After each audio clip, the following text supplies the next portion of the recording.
Hello everyone, welcome to Vaidyanath की class.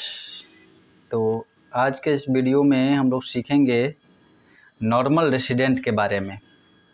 तो normal resident सीखने से पहले हम लोग जो टॉपिक ऑलरेडी कवर कर चुके हैं उसके बारे में एक बार देख लेते हैं। तो हम लोग का ये चैप्टर नंबर 2 है, जिसमें concept of national income and related aggregates के बारे में सीख रहे थे। तो मैंने आपको एक वीडियो में बताया था कि इस चैप्टर में हमें क्या क्या इंक्लूड करना है। उसके बाद फिर मैंने आपको बताया था कि नेशनल इनकम का क्या डिफिनीशन होता है और इसके क्या क्या फीचर होते हैं। उसके बाद मैंने आपको बताया था कि डोमेस्टिक टेरिटरी क्या होता है, डोमेस्टिक टेरिटरी का क्या क्या क्राइटेरिया होता है, मतलब कि कैसे समझेंगे कि ये हमारे डोमेस्टिक टेरिटरी में आता है या फिर किसी दूसरे कंट्री के डोमेस्टिक टेरिटरी में आता है।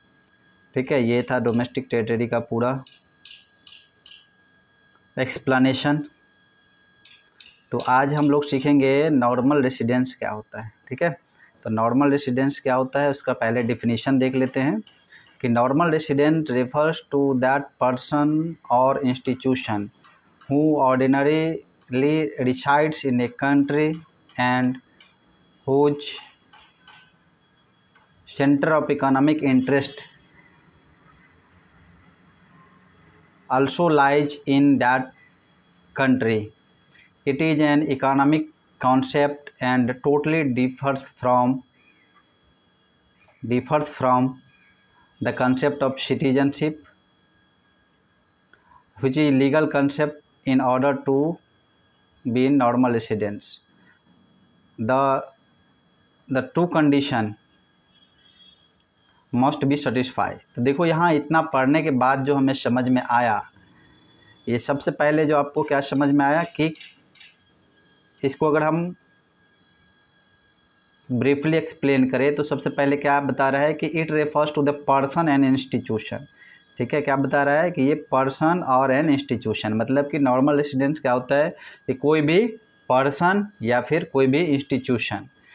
नॉर्मल रेसिडेंस कैसे होगा, तो इसके लिए दो कंडीशन है। कंडीशन नंबर 1 कि must be ordinary resides in a country, मतलब कि वो उस पर्टिकुलर कंट्री में रिसाइड्स कर रहा है, मतलब बहुत दिनों से रह रहा हो। या फिर उसका सेकेंड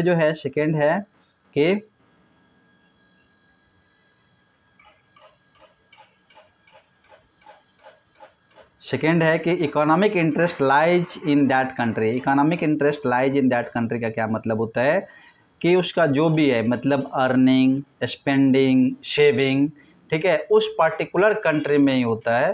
तो ये क्या हो जाएगा, नॉर्मल रेसिडेंस हो जाएगा। तो सिंपली इसको अगर हम समझे कि नॉर्मल रेसिडेंट क्या होता है कि कोई भी पर्सन या इंस्टीट्यूशन जो किसी एक कंट्री में मोर देन 1 ईयर से रिसाइड कर रहा हो, ठीक है, और उसका जो इकोनॉमिक इंटरेस्ट यानी अर्निंग, स्पेंडिंग और सेविंग उस पार्टिकुलर कंट्री में लाई कर रहा हो, तो ये क्या हो गया, नॉर्मल रेसिडेंस। तो आई होप कि आपको नॉर्मल रेसिडेंस का डिफिनीशन समझ में आया होगा। उसके बाद देख लेते हैं और क्या क्या है, उसको कैसे समझेंगे, क्लियरली कैसे समझेंगे। तो यहाँ पे आप देखिए, यहाँ पे बता रहा है कि the following example will make the concept clear to you. कैसे, show an Indian person working in USA in normal residence of USA as he does not ordinarily resides in India. मतलब कि कोई भी पर्सन जो USA में already working कर रहा है तो क्या होगा, नॉर्मल रेसिडेंस हो जाएगा यूएसए का, चूँकि ये ऑर्डिनरी डिसाइड नहीं कर रहा है इंडिया को।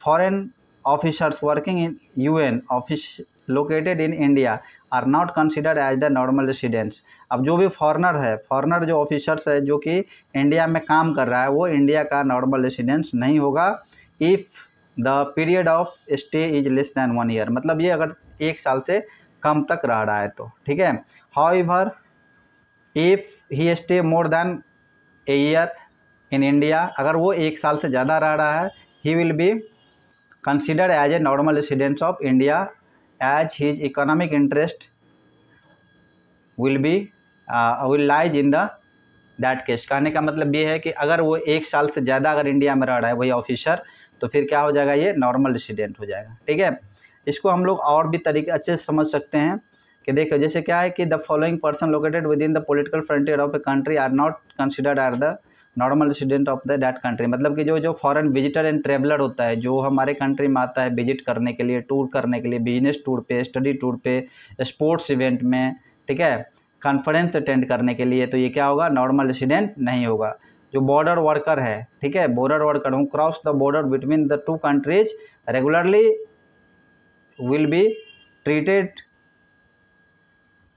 the residents of that country in which they live and not of the country where they go for work। मतलब कि अगर कोई भी बॉर्डर वर्क का क्रॉस करके अगर हमारे कंट्री में आता है फिर वो दोबारा चला जाता है, तो ये नॉर्मल रेसिडेंट ऑफ कंट्री नहीं होगा। जिसको हम लोग इस फिगर से बहुत ही ईजी वे में समझ सकते हैं, ठीक है। ये कैसे, देखिए यहाँ पे क्या है, देखिए नॉन रेसिडेंट, ठीक है, नॉन रेसिडेंट में क्या हो गया, जो फॉरेनर है, विजिटर है, जो हमारे यहाँ इंडिया में आता है, ठीक है, ये क्या हो गया, नॉन रेसिडेंट, ठीक है।